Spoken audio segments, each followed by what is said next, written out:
Shalom Alechem, bonjour tout le monde. Je souhaite partager avec vous un sujet, peut-être qu'on n'a pas l'habitude de partager au sein de la communauté juive aujourd'hui, c'est la méditation, et notamment la méditation juive.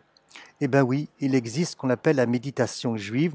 D'ailleurs, il y a un livre il y a très longtemps qui a été sorti par le rabbin orthodoxe, qui s'appelait donc Aryeh Kaplan, et qui a écrit tout un livre qui s'appelait donc Méditation juive.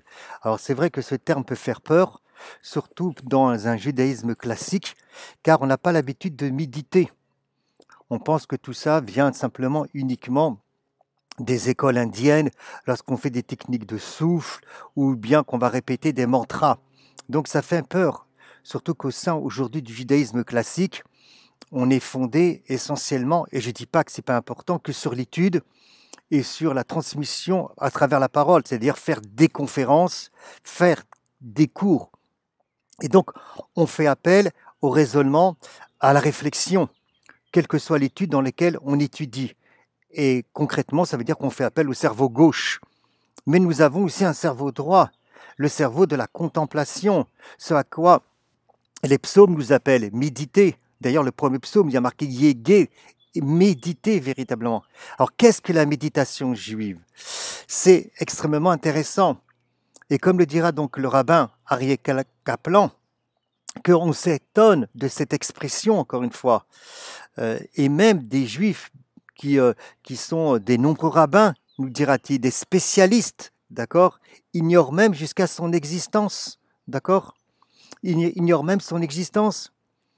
Ils répondent que cette tradition appartient à des facettes, on va dire, ésotériques, ou bien occultées du judaïsme, ou bien peut-être que c'est une perte de temps, qu'on n'a pas à s'occuper de ça, d'accord?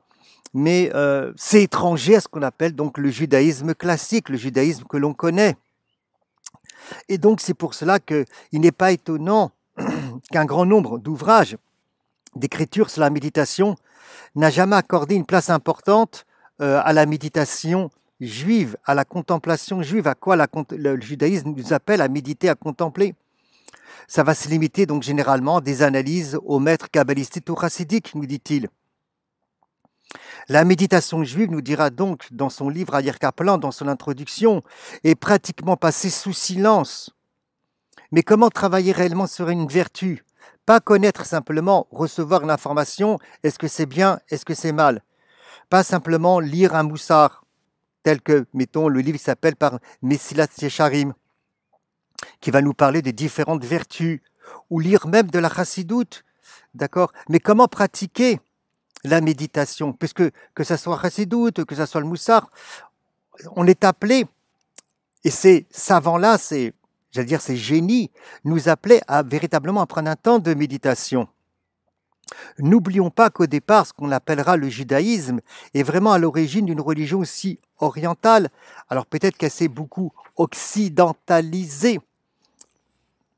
Mais c'est vrai, je le pense, que pour le juif, ne pas savoir, ne pas prendre un temps de méditation, que ce soit à l'intérieur de la prière, s'arrêter sur un mot, s'arrêter sur une phrase, s'arrêter sur la nature, regarder la nature, contempler la nature telle que les psaumes nous y invitent. D'accord? Eh bien, pour les juifs, c'est une lacune qui est particulièrement grave. On ne peut pas, en tout cas c'est fait comme ça aujourd'hui, simplement étudier et passer à la pratique. Parce que généralement, le juif dans sa neshama, c'est un peuple qui est attiré par la spiritualité, puisqu'il a en lui le souffle divin. Et donc, le juif par nature est attiré par cette vie, cette signification spirituelle. C'est pour ça d'ailleurs que beaucoup de juifs partent ailleurs. Énormément de juifs aussi partent ailleurs. Même si on va entendre qu'il y a beaucoup de juifs aujourd'hui qui font ce qu'on dit teshuva, qui reviennent à la religion, qui vont dans les yeshivot, qui vont étudier.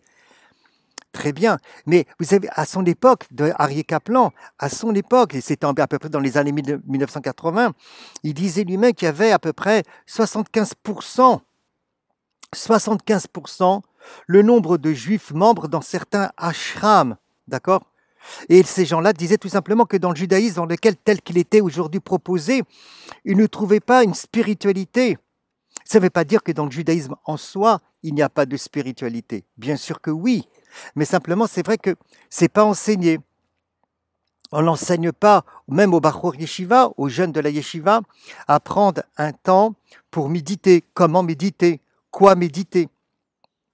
Comment méditer sur, mettons, sur le schéma Israël, sur cette phrase du schéma Israël? Comment contempler ou méditer sur un verset d'un psaume? Parce que peut-être que c'est une perte de temps, c'est inutile, on n'a pas le temps, c'est plus important d'étudier, de learn, comme on dit. Et je ne dis pas que ce n'est pas important, attention, de ne pas étudier. Bien sûr qu'il faille étudier.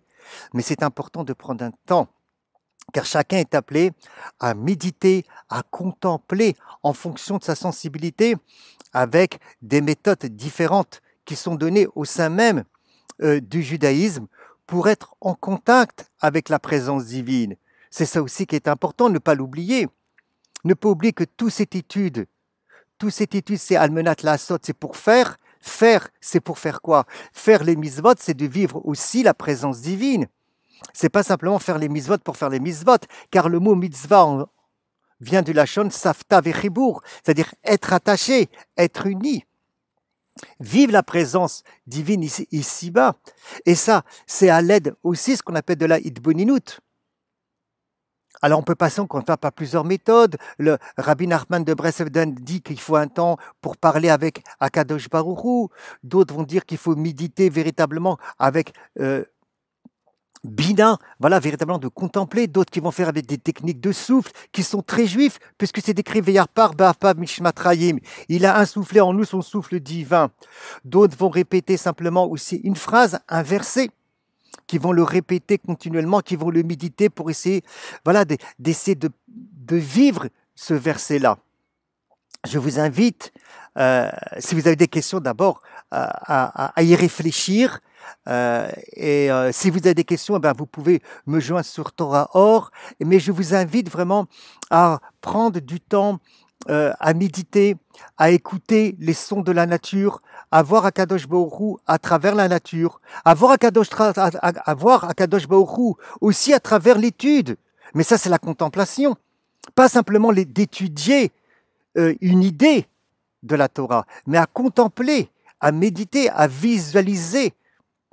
Et là, on fait appel, bien évidemment, au cerveau droit, et donc de prendre du temps à cela aussi. C'est extrêmement important de méditer, de contempler, de visualiser les mots que l'on sort lorsqu'on fait une prière, lorsqu'on fait une bénédiction, lorsqu'on dit simplement le mot Déani.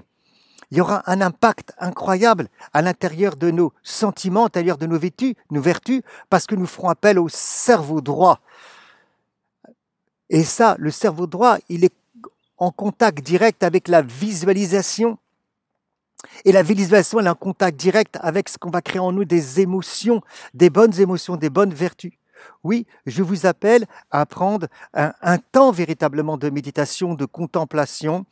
Et encore une fois, si vous avez des questions avec joie, je reste à votre disposition sur Torah Or. Vous pouvez m'écrire et pour vous donner plus de détails sur ce qu'on peut appeler des techniques ou des méthodes différentes de méditation juive extrêmement cachères.